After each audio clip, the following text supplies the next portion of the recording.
Hello friends, welcome back to my channel Mishi daily routine. तो हमेशा की तरह आज की वीडियो भी आपके लिए बहुत ही ज़बरदस्त और काम की होने वाली है।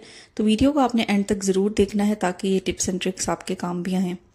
तो देखिए, यहाँ पे जो सबसे पहला टिप है ना, वो मैं आपके साथ शेयर करने वाली हूँ ऑयल बॉटल्स को लेके। देखें, ये काफ़ी अरसे से ना मैंने क्लीन नहीं की थी और इसी पर्पज़ के लिए क्लीन नहीं की थी कि चलो मैं वीडियो बना लूँगी।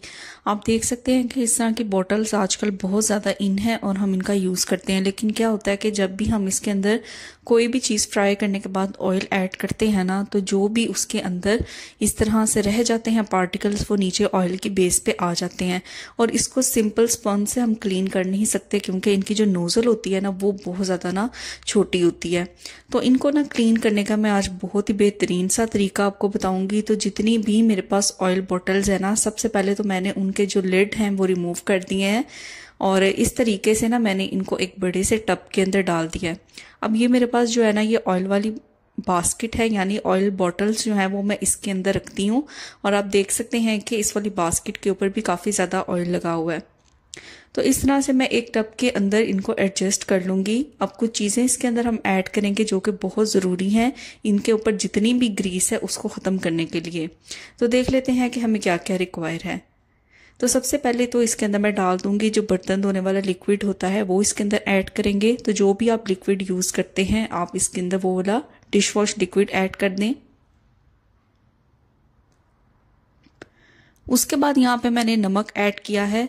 तो जितनी भी आपकी ऑयल बॉटल्स है ना, उनके अकॉर्डिंग आपने इन सारी चीज़ों की क्वांटिटी को एडजस्ट कर लेना है। तो यहाँ पे तकरीबन 2 टीस्पून के करीब मैंने भर के खाने वाला जो नमक होता है वो ऐड कर दिया है। साथ ही इसके अंदर ना मैं ऐड कर दूंगी बेकिंग सोडा। तो बेकिंग सोडा भी तकरीबन 2 से 3 जो आप कह लें कि टीस्पून के करीब था। तो वो सारे का सारा ही मैंने इसके अंदर ना बाद में ऐड कर दिया था क्योंकि काफ़ी देर से ये ऑयल बॉटल्स क्लीन होने वाली थी और इनके अंदर ना ग्रीस भी काफ़ी ज़्यादा लगी हुई थी। तो मैंने सारा बेकिंग सोडा जो है वो इसके अंदर फिर ऐड कर दिया। सिंपल ना अब इस टब को ना मैं फिल कर दूंगी पानी से। और पानी आपने इतना फिल करना है कि आपकी जो ऑयल बॉटल्स हैं वो अच्छी तरह से इसके अंदर डूब जाएं और जो ऑयल बॉटल्स हैं ना, उनके अंदर भी जो पानी है ना वो फिल होना चाहिए। तो अभी देखें, मैं यहाँ पे पानी को फिल कर देती हूँ। तो मैं आपको दिखाऊंगी कि किस तरीके से जो बॉटल्स है ना उनके अंदर तक ये पानी जाएगा। तो ये देखें, अच्छी तरह से ना मैं इसको एक दफ़ा से हिला लूंगी ताकि सारी जो चीज़ें हैं ना वो आपस में मिक्स हो जाएं और अच्छी तरह से ना एक फोम बन जाए। अब ये जो पानी है ना वो बोटल्स के ना अंदर तक भी चला गया है। मैंने इनको डिप किया था ताकि जो बोटल्स है ना वो अंदर तक फिल हो जाएं और वहां से भी ग्रीस जो है वो रिमूव हो जाए। इसको ओवरनाइट रख दूंगी मैं, यानी पूरी एक रात के लिए इसको मैं रख दूंगी ऐसे ही। तो यहाँ पे जी नेक्स्ट डे है और ओवरनाइट ये सारी चीज़ें भीग रही हैं। आप देख सकते हैं कि जो पानी का कलर है वो कितना ज़्यादा चेंज हो गया है क्योंकि सारी जो ग्रीस है ना वो उतर गई है। तो आप ये देखें, बॉटल के कैप्स की कंडीशन भी आप देख सकते हैं। अभी इनको हम स्क्रब करेंगे ना, तो ये बिल्कुल इसके ऊपर से जो ग्रीस है ना बहुत आसानी से रिमूव हो जाएगी। तो देखिए, सिंपल अब आपने क्या करना है कि जो स्पंज आप यूज़ करते हैं बर्तन धोने के लिए, सिंपल आपने उसी का इस्तेमाल करना है और इनको हल्का हल्का सा ना आपने रब कर लेना है। तो ये तो बास्केट की क्लीनिंग तो बहुत ज़्यादा आसान हो जाएगी, सिंपल जो हम स्क्रबर यूज़ करते हैं बर्तन धोने के लिए उसके लिए। लेकिन जो बॉटल्स की क्लीनिंग है ना वो थोड़ी सी ट्रिकी है, वो मैं आपको बताऊंगी। देखिए, सारी रात इस वाले पानी के अंदर डिप रहने से एक तो ये है कि इसके अंदर जो ग्रीस थी, जो ऑयल था, वो काफ़ी ज़्यादा नरम पड़ जाता है जिसको रिमूव करना बहुत ज़्यादा आसान हो जाता है। तो बाहर से तो मैं स्पंज से क्लीन कर लूँगी सारी बॉटल्स को। तो बॉटल्स को अंदर से क्लीन करने का तरीका यही है कि आपने वही वाला लिक्विड जिसके अंदर ये डिप थी बॉटल्स, वो थोड़ा सा इसके अंदर रहने देना है और सिंपल हाथों के साथ इसको अच्छी तरीके से शेक करना है। तो जितनी स्पीड से आप शेक कर सकते हैं बॉटल्स को, आपने उतनी स्पीड से शेक करना है। अब ये देखें, आपके सामने ये वाली बॉटल है, ये काफ़ी ज़्यादा ग्रीसी थी, लेकिन जैसे ही मैंने इसे शेक करना स्टार्ट किया है ना, तो जो इसके अंदर ग्रीस लगी हुई थी ना वो आहिस्ता आहिस्ता लूज होना स्टार्ट हो जाएगी और बाहर से सिंपल मैं इसको एज इट इज स्पंज से क्लीन कर लूंगी। और सेम इसी तरीके से जो बॉटल के कैप्स है ना उनको भी अच्छी तरीके से स्पंज से क्लीन कर लूंगी। अब आप देख सकते हैं कि ये जो पानी है इसकी कंडीशन देखें कि किस तरह से ग्रीस जो है, ऑयल जो है वो उतरा हुआ है इस पानी के अंदर। तो ये बेस्ट वे है। इस तरीके से फिर आपने क्या करना है, अच्छी तरीके से बॉटल्स को वॉश कर देना है और इनको आप रख दें ड्राई होने के लिए, ताकि अच्छी तरह से ये बाहर से भी अंदर से ड्राई हो जाए। फिर आप इसके अंदर ऑयल ऐड करिएगा। तो बहुत ही अमेजिंग टिप है, इसको आपने ज़रूर फॉलो करना है, ज़रूर इसको आपने ट्राई करना है। तो देखते हैं नेक्स्ट टिप। देखिए, पास्ता मैक्रोनी तो आजकल हर घर में बनती है और बच्चों की मोस्ट फेवरेट होती है।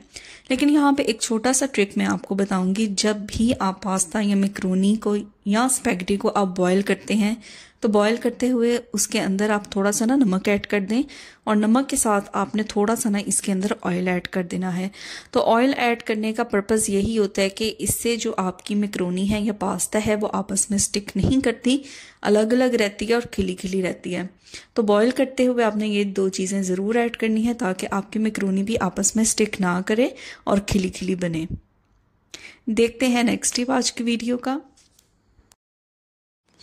तो आजकल मार्केट में ना जो स्वीट कॉर्न होती है वो इस तरह के कैन्स में आती है। अच्छा, स्वीट कॉर्न इस तरह के कैन्स में आती है। अगर आपने नोट किया होगा तो इसका जो लिड होता है ना, अगर हम उसको खोलें तो वहाँ पे ना एक छोटा सा ना स्पून होता है। अक्सर औकात हमें नज़र नहीं आता, अक्सर औकात हम जल्दी में होते हैं तो हमारा ध्यान ही नहीं जाता। पहली दफ़ा मेरे साथ भी ऐसा ही हुआ था, मैंने डिस्कार्ड कर दिया था इसका लिड। मुझे पता ही नहीं था कि इसके लिड के अंदर एक छोटा सा स्पून होता है। तो ये देखें, बिल्कुल छोटा सा स्पून होता है, इस तरह से फोल्ड करके तो आप इसके साथ स्वीट कॉर्न खा सकते हैं। और इसको बिल्कुल भी फेंकिएगा मत, या आपकी जो मसाले वाली डिब्बियाँ होती हैं जैसे नमक है, मिर्च है, हल्दी है, आप उसके अंदर इन स्पून्स को यूज़ कर सकते हैं। बहुत ही प्यारे लगते हैं और बहुत ही अच्छे लगते हैं। तो ये देखिए, आपको फ्री का साथ में एक स्पून मिल रहा है, तो उसको प्लीज़ डिस्कार्ड ना करें। इस तरह से आप मसाले वाली डिब्बियों में इसका इस्तेमाल कर सकते हैं। देखिए, हमारा जो वेट है ना वो अक्सर चेंज होता रहता है। कभी हम हेल्दी हो जाते हैं और कभी हमारा जो वेट है वो लूज़ हो जाता है। तो इससे क्या होता है कि जो पैंट्स वगैरह यूज़ की जाती हैं घर में, चाहे मेल है चाहे फीमेल है, तो वो आपको लूज़ होना स्टार्ट हो जाती हैं अगर आपने वेट को लूज़ किया है। तो इसको टाइट करने का एक बहुत ही ज़बरदस्त तरीका बताऊंगी जिसके अंदर आपको कोई भी स्टिचिंग नहीं करनी पड़ेगी। तो हमने क्या करना है कि देखें, ये जो फ्रंट का बटन होता है ना, आपने इस तो पैंट का जो साइड वाला लूप है ना, वहां से आपने इसको इस तरीके से गुजार देना है। तो जैसे आप गुजारेंगे ना, वाज़ा तौर पे फ़र्क उसी टाइम देख लेंगे कि किस तरह से जो पैंट पहले आपको लूज लूज लग रही थी वो अब आपको लूज नहीं लगेगी। तो सिंपल उसके बाद आपने क्या करना है कि जहां से हम बटन को बंद करते हैं उस होल में से आपने बटन को गुजार लेना है और अच्छे तरीके से आपने इसे बंद कर देना है। अब आप पैंट पहनेंगे तो देखिएगा आपको बिल्कुल भी लूज नहीं लगेगी, आपको बिल्कुल फिट आएगी। तो है ना ये कमाल का तरीका, जिसमें बगैर कोई स्टिचिंग किए, बगैर कोई टांका लगाए आपने पैंट का जो साइज है उसको एडजस्ट कर लिया है। तो देखते हैं आज की वीडियो का नेक्स्ट टिप कौन सा है। देखिए, जब भी हम फार्मेसी या मेडिकल स्टोर से मेडिसिन लेके आते हैं तो उसकी आपने डिब्बी के ऊपर नोट किया होगा, इतनी छोटी छोटी राइटिंग होती है कि उसको आम आंख से पढ़ना बहुत ज़्यादा डिफिकल्ट हो जाता है।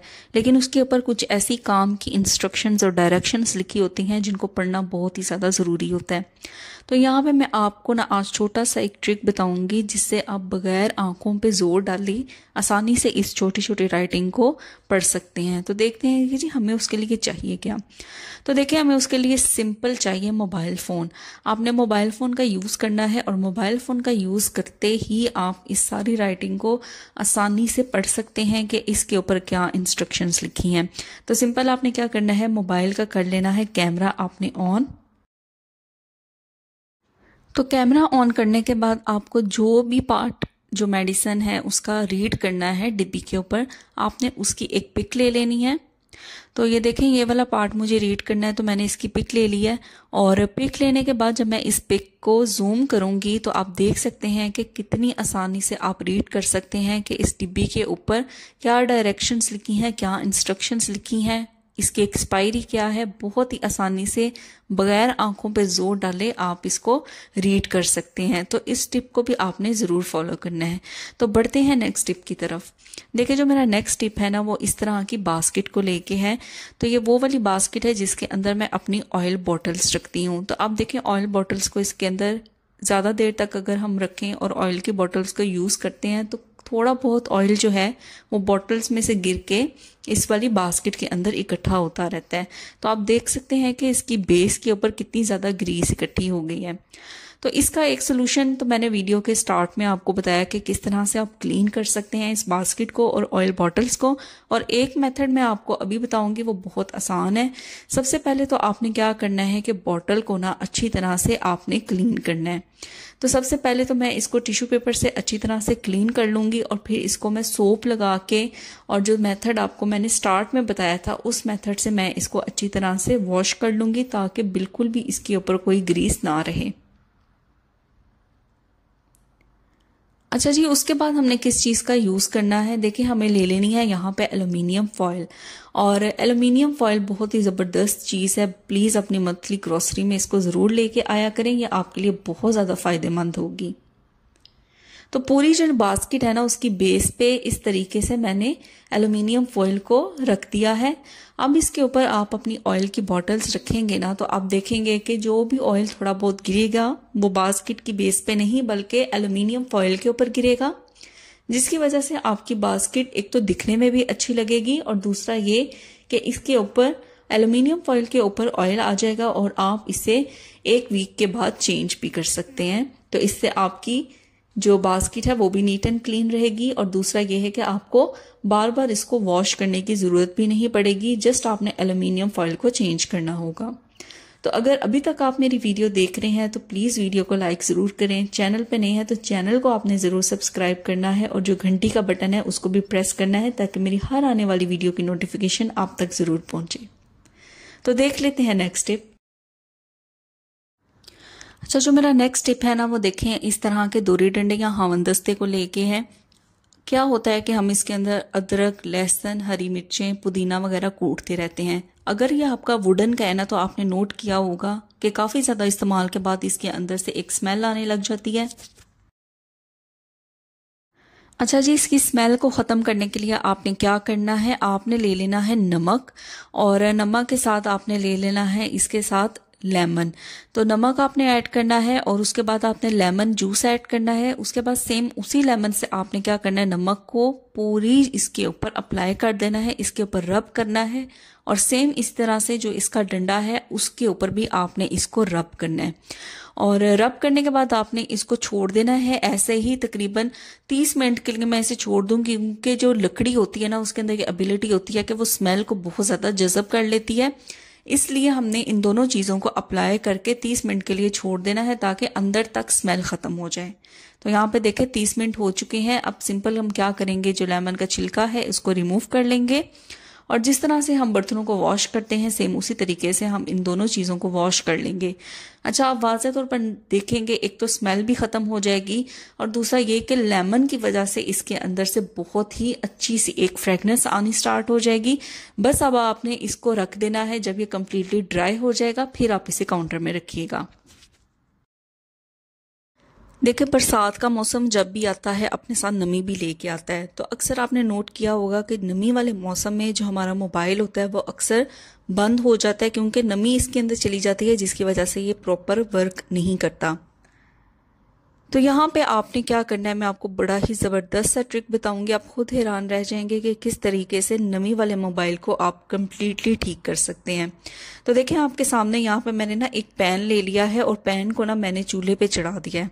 अब सबसे पहले हमने क्या करना है कि हमने इसके अंदर डाल देने हैं कच्चे चावल। देखिए, मंथली ग्रॉसरी में हमारे घर में चावल तो आते ही हैं, तो हमने क्या करना है, तकरीबन 2 से 3 गिलास के करीब इसके अंदर हमने चावल को ऐड कर देना है और फ्लेम को आपने ऑन कर देना है। फ्लेम आपने बिल्कुल स्लो रखना है, जैसे दम वाला फ्लेम होता है सेम उतना ही आपने फ्लेम रखना है। तो जैसे ही चावल हल्के हल्के से गर्म होंगे आपने क्या करना है कि जो मोबाइल फ़ोन है ना उसको आपने इन चावलों के अंदर दबा देना है।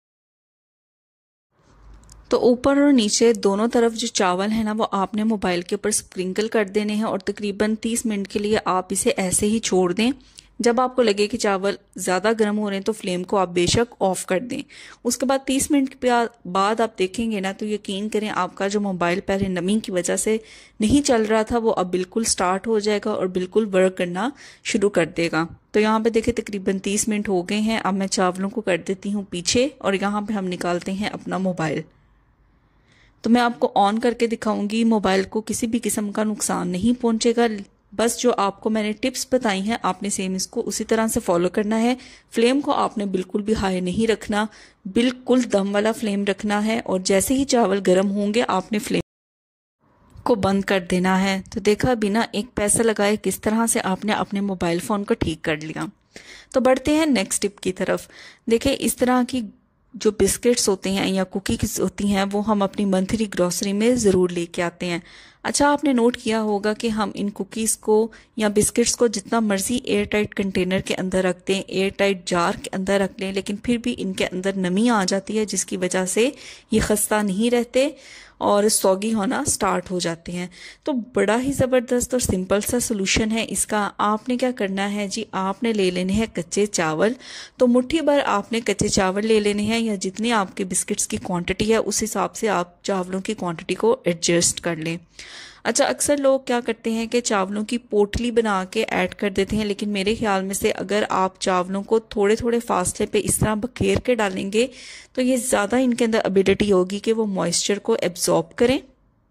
बस उसके बाद आपने अपने जो कंटेनर है उसका लिड लगा देना है। आप खुद नोट करेंगे कि जब तक आपके बिस्किट ख़त्म नहीं होंगे आपके बिस्किट खस्ता रहेंगे, उसके अंदर किसी भी किस्म का मॉइस्चर नहीं आएगा। तो देख लेते हैं जी नेक्स्ट टिप। देखें इस तरह की आजकल हैंड वॉश की बॉटल्स बहुत ज़्यादा इन है मार्केट में, लेकिन इनके साथ जो एक मसला आता है ना वो ये आता है कि एक पंप में अक्सर बहुत ज़्यादा हैंड वॉश लिक्विड जो है वो निकल आता है। देखें कभी कभी इतनी ज़्यादा क्वांटिटी की ज़रूरत नहीं होती, लेकिन फिर भी जितना हम इसको पंप करेंगे तो एक पंप में इसकी जो काफ़ी ज़्यादा क्वांटिटी है वो निकल आती है। और बच्चे तो जो हैं वो बच्चे फिर ऐसी चीज़ों की जान बिल्कुल नहीं छोड़ते। उनको तो ऐसे लगता है कि जैसे इंजॉय करने के लिए कोई चीज़ मिल गई है, लेकिन इसके अंदर क्या होता है कि जो लिक्विड है ना वो बहुत ज़्यादा वेस्ट हो जाता है। तो सिंपल आपने क्या करना है कि इस तरह के जो रबर बैंड होते हैं आपने उनका यूज़ करना है और यहाँ पे आपने इसकी जो पंप है वहाँ पे लगा देना है। तो अगर ये देखें मैंने यहाँ पे एक रबर बैंड लगाया है तो इट्स मीन इसकी क्वांटिटी उस हिसाब से निकलेगी। अगर आप 2 रबर बैंड लगाते हैं तो मजीद इसकी जो क्वांटिटी है वो कम निकलेगी। तो ये बड़ा ही ज़बरदस्त सा सोल्यूशन है। इस तरीके से आप अपने जो हैंड वॉश है ना उसकी क्वांटिटी को एडजस्ट भी कर सकते हैं और इसे ज़ाया होने से भी बचा सकते हैं। तो ये थी मेरी आज की वीडियो की टिप्स एंड ट्रिक्स। मैं उम्मीद करती हूँ कि आपको ये पसंद आई होंगी। मिलते हैं आपसे नेक्स्ट वीडियो में। Till then take care, bye bye.